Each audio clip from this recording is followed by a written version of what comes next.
Oui, c'est par le nom puissant et précieux de son saint serviteur Jésus-Christ de la résurrection, nous appelons tous les Congolais partout dans le monde entier et à Kinshasa, au Congo, de soutenir les FARDC. Ainsi, tous les chrétiens à fléchir ses genoux, invoquons le nom de Jésus, invoquons le Dieu de Kimbangu le prophète, le Dieu d'Aïdine Abal, le Dieu de Jacques Vernon, le Dieu puissant qui incarne la sanctification, d'agir dans notre pays. Nous devons nous élever, ceci nous concerne tous, à l'exception d'aucune personne. Ceux qui peuvent prier, nous rejoindre, prions sérieusement.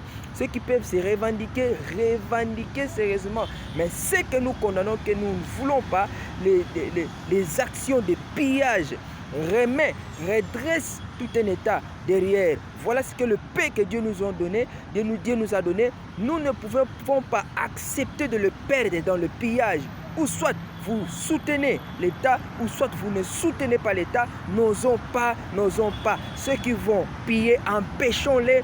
Quand il se manifeste des actes de renoncement, n'osons pas à toucher quel que soit quelque chose, même le tape d'un arbre d'autrui. Ne touchez pas ça, nous redressons le pays. Soutenons le Congo, soutenons les FARDC. Nous appelons tous à l'unité. Quand nous sommes unis, Dieu agira. Quand nous ne sommes pas unis, Dieu nous séparera, nous frappera sérieusement. Dieu n'est pas content. Il y a tellement de messages et de messages qui sortent pour le Congo. Aujourd'hui, Dieu n'est pas content de tout ce qui se passe au Congo. Je vous assure, pour preuve, Dieu est contre le peuple rwandais. Il est contre. Dieu attend de nous seulement l'unité pour que lui agisse. Ce n'est pas le temps de l'opposition, ce n'est pas le temps de la majorité, ce n'est pas le temps de la constitution ou pas, ce n'est pas le temps des élections ou penser à autre chose. Pensons seulement d'abord à l'unité. Nous sommes unis, un seul peuple. Aujourd'hui, nous attendons un go pass de notre président de la République, président Tshisekedi. Si il va, c'est lui qui est notre président. Si il va décider pour engagement de guerre, il dira le peuple entier va suivre. S'il décide pour la paix, alors nous allons suivre seulement ce pas. Alors que personne ne se bouscule. Ce qui se passe là-bas n'est pas une réalité que nous montrent les réseaux sociaux. Nous avions entendu et vu que personne ne bouge. Nous soutenons les FARDC qui se trouvent aujourd'hui en Rwanda, une partie qui se trouve aujourd'hui à Goma. Nous leur soutenons de nos prières. La prière élève une nation. La prière, Jésus intervient plus rapidement. La Bible dit dans Ésaïe, voici l'Éternel Dieu entre dans sa nuée rapide. Les Égyptiens tremblent. Les Égyptiens, c'est le Rwandais qui tremble maintenant. Dieu entre dans sa nuée rapide, dans notre unité, dans notre joie. Notre Dieu a été toujours un Dieu puissant par la puissance qu'il a agi à Edinabal, par la puissance qu'il a agi à Kimbangu le prophète. C'est par cette même puissance. Vous verrez des signes qui vont se manifester en Rwanda, des signes qui vont se manifester à Goma. Parmi les FARDC, ils seront eux-mêmes étranges de voir cette force, se manifester parmi eux. Oh, nous les prions. Remettons-nous en l'unité. Remettons-nous. Le moment est là ou jamais. Si on parlait de la guerre, le moment est là. De la patrie ou rien. La patrie ou la poussière. Si on parle de la paix, nous sommes là pour la paix.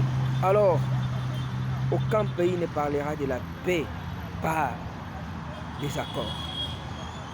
Que Dieu nous aide la RDC. Prions que les Congolais entiers quittent par les distractions. Quittons dans les distractions. Quittez dans des boîtes de distractions. C'est le moment le plus sérieux. Celui qui n'a pas appris à prier, qu'il se mette au moins par des paroles, par des signes que Dieu pouvait lui entendre. Je vous appelle tous à soutenir l'État congolais, à soutenir la sagesse, l'intelligence de Dieu puissant s'incarne. Je sais c'est une lourde charge. C'est une charge. Peut-être si c'était moi, à ma personne, je ne pouvais pas arriver. Cette charge-là, être un président, c'est lourd. À de telles conditions que Dieu assiste notre président, assiste notre gouvernement par des décisions importantes de prendre pour cette guerre Voilà ce que Dieu va faire. Dieu va faire, Dieu va faire. Ce que Dieu va faire, nous attendons des yeux un signe qui va passer pour qu'ils se disent, oui, c'est le Congo qui est son pays et le Congo restera toujours son pays. Parce qu'il a utilisé nos ancêtres, il les a utilisés pour la propagation de son saint nom. Oui, Dieu les a utilisés. Aujourd'hui, nous attendons de sa part l'intervention de la force surnaturelle, la force spirituelle qui va agir à FARDC pour conquérir le Rwanda, conquérir la paix, conquérir notre souveraineté dans les noms puissants et précieux de ton Saint serviteur Jésus-Christ. Amen.